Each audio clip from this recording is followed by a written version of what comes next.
Alright, the moment you've all been waiting for. What do people even like doing in Chino Hills? Today, I'm going to answer those questions for you, such as your favorite local small business, your favorite date night or going out spot, and your favorite place to eat, your favorite place to shop at, and what do people even like or dislike about this city. Today we're going to cover those 5 questions to get more in depth about why people made the decisions and had the opinions that they had. Oh, also at the end of the video, I'm going to leave a comprehensive list of all those businesses.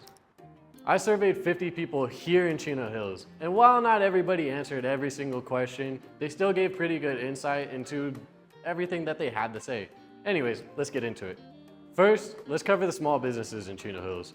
Now, I'm only going to go over maybe like the top 3 because a lot of them just got the same amount of votes, which is like 1 per person. There's just so many options. Coming in with already a tie at number 1, Bravo Burger and Lario's Meat Market.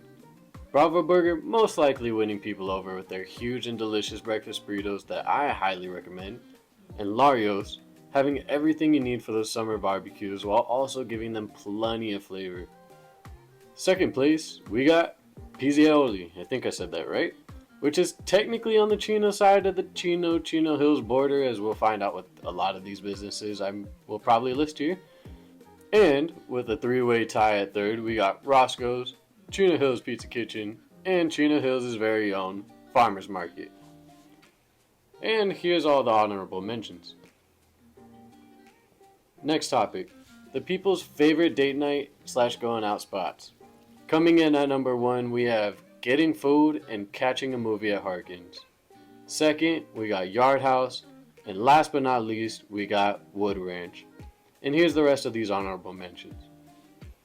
Now, I know it seems like all we like to do here in Chino Hills is eat. So here's a topic that has nothing places to eat. Coming in at number 1 here is Wood Ranch, making a second appearance. Second place will be different for everybody because it's home cooked meals.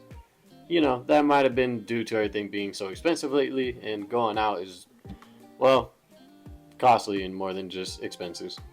Now, with a 4-way tie for third, we have BJ's, In-N-Out, Yard House, and Pizzaioli, both making second appearances here. And here's the honorable mentions. Now for our next topic, stores. Can anyone guess what number 1 would be? It might surprise you, it won't. Number 1 is Amazon. We have a 3-way tie second with Ross, TJ Maxx, and Sam's Club. Take that, Costco. Just kidding, I love you too. And in third, we're doubling the size of the last tie with 6 locations. Hobby Lobby, Barnes & Nobles, Target, Smart & Final, Stater Brothers, and Grocery Outlet. And here's the honorable mentions. Alright, time for the juicy stuff. What's good and what's not so good about Chino Hills? Let's start off with the dislikes because there's not that many of them. Now, top by a landslide is the city feels overcrowded. And with that comes number 2 spot of there's just too much traffic. But what does that tell you? Think about it. People love being in and around this city. It's a great place to live. So more and more people are moving in when given the chance, regardless of it feeling overcrowded and the amount of traffic. And these dislikes definitely aren't enough to keep people away, as the average moving rate in Chino Hills is about every 12 years. So regardless, people are here to stay. Even more so of a reason why if you get the chance to move into the city, you should, and you should contact me for it. Also, I just want it to be known, majority of the people couldn't even come up with a dislike for Chino Hills. I actually had to prod it out of them for them to just think of something. So some of these dislikes are a little pushed. My numbers may be skewed a little bit, but I mean, they had to dislike something. And when comparing to the likes, every person had at least one. Majority of them had multiple things that they wanted to mention about what they did like about this city. And if you add up the numbers here on screen, you'll notice that only about half the people ended up actually still finding a dislike after my prodding. And I'm sure you saw someone mention rising crime here in Chino Hills. Granted, that's actually just a thing all across California, unfortunately. If you check the stats from ppic.org, you'll notice that Chino Hills is actually 56.4% lower in violent crimes and 26% lower in property crimes when compared to the national average. This is according to the 2022 calendar year information collected by Area Vibes. Area Vibes, who in turn gave Chino Hills an A- for crime rating, which means we are amongst one of the safest cities to live in. Now, for that lack of entertainment part. Really, it just depends what you like to do.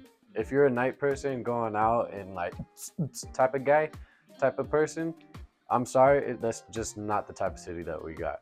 But the amenities and options here are still wide. Chino Hills has a comfortable and affordable movie theater, a bowling alley with more than just bowling inside, hikes all over the city, plenty of parks, and more. Now, with all these great things about Chino Hills, there's no wonder there's a side effect of it's gonna feel a little overcrowded and there's gonna be some traffic. Now, if your spot wasn't mentioned, go ahead and leave it down in the comments below and help people find things that they didn't even think of. Also, go ahead and let me know if there's anything else in Chino Hills that you'd like mentioned in a future video or just to get to know more about, and I'll go ahead and dive deeper into that in another one. Now go ahead, leave a like and subscribe, and if you'd like to live in a beautiful city such as Chino Hills, go ahead and get in contact with me and I'll help you out. Hope you enjoyed. See you in the next one. Stay learning. Peace.